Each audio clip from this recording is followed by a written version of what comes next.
Hey everyone, welcome to another Fallout 4 settlement building video. Today I'm going to be showing you guys how I restore the houses in Sanctuary.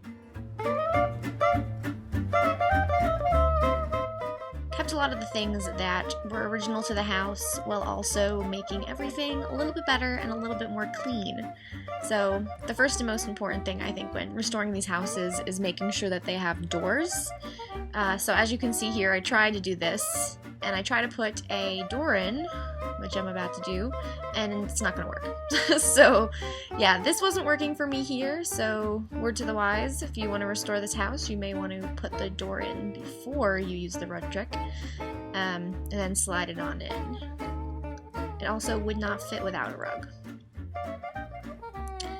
So I did that. I really wanted to get rid of any of these big open holes on the back of the house, so I decided that I would just board it up, simply because I ended up boarding up a lot of the windows anyways. I also added a wall right at the end just because I thought it would be nice to kind of close it off a little bit. And yeah, so the hardest part of this whole thing was probably making a nice looking picket fence, because as you guys probably know, you cannot make a picket fence in Fallout 4. You can't just grab some off of the build mode and make it happen. You have to just actually pick up everything and find pieces that aren't too broken and put them together. So this part was definitely the biggest pain in the butt, but once I got it all done, it looked awesome. If you guys go with this method, I highly recommend grabbing pieces from the back up against all of the big bushes, because a lot of those ended up being double fence pieces instead of the singular fence pieces like in the front of the houses, and it's a lot faster and a lot easier to do using those. But all of my neighbors now have giant spiky fences in their backyards.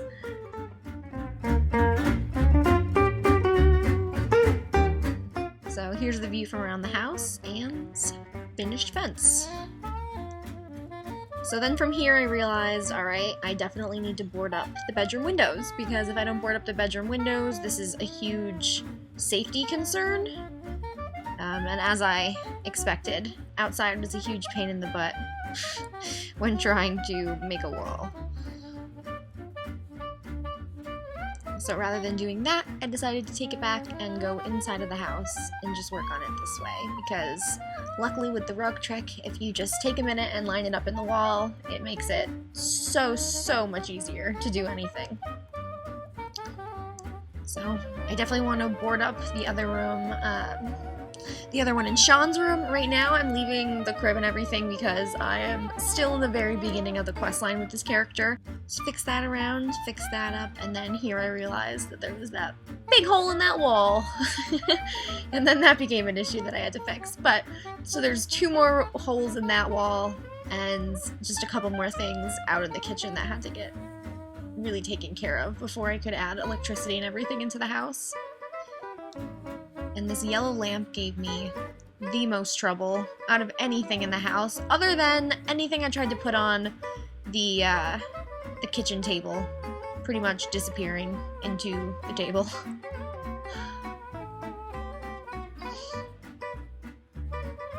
And so a lot of things are just aesthetic choices. I know a lot of people like using the broken chairs of these kind of chairs because it makes it look like they're not all exactly the same, but since I was doing a restoration, I wanted to just at least make it a little bit nicer looking. And there that goes, eaten by the table. And this pocket watch lasted for a while, but when I came back it was gone. So don't put anything of too much value on that. You can't move it and you can't get anything from it. If you want one that's something a little bit better and easier, I know in the build mode you can do the actual countertops. This lamp though, this lamp was the pain. The pain! The frustration of the lamp. Yeah, so I ended up just dropping it back out of my inventory and clicking it. If you're having trouble moving something and the build mode won't make it stand straight up for you, just pick it back up in your inventory, drop it on the ground, and then go back into build mode, click it, and it'll just boop, all back to normal, like you wanted it. So for this room I took some more like creative freedom. I don't like how the white walls look. Obviously, you can't clean up everything. I don't have mods. If I did, I would absolutely get the ones that allow you to pick up all the rubbish and clean up the floors in these houses, because God, do those need some work.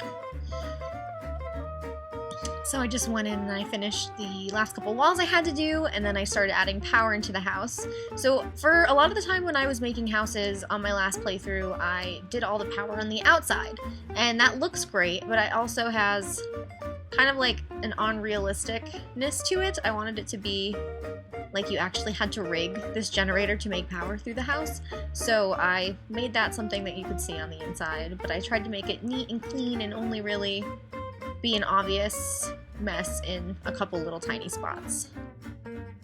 Last but not least, I'm going to be using a PS4 cheat to get a roof over my house in Sanctuary, yet again another roof cheat. I'm not going to show you guys how I did this. There's plenty of videos of people doing this on YouTube, but the one that I personally saw this on and the video that I really like on this is by No Respawn, so check out that link in the description below. This is the fully restored Sanctuary home.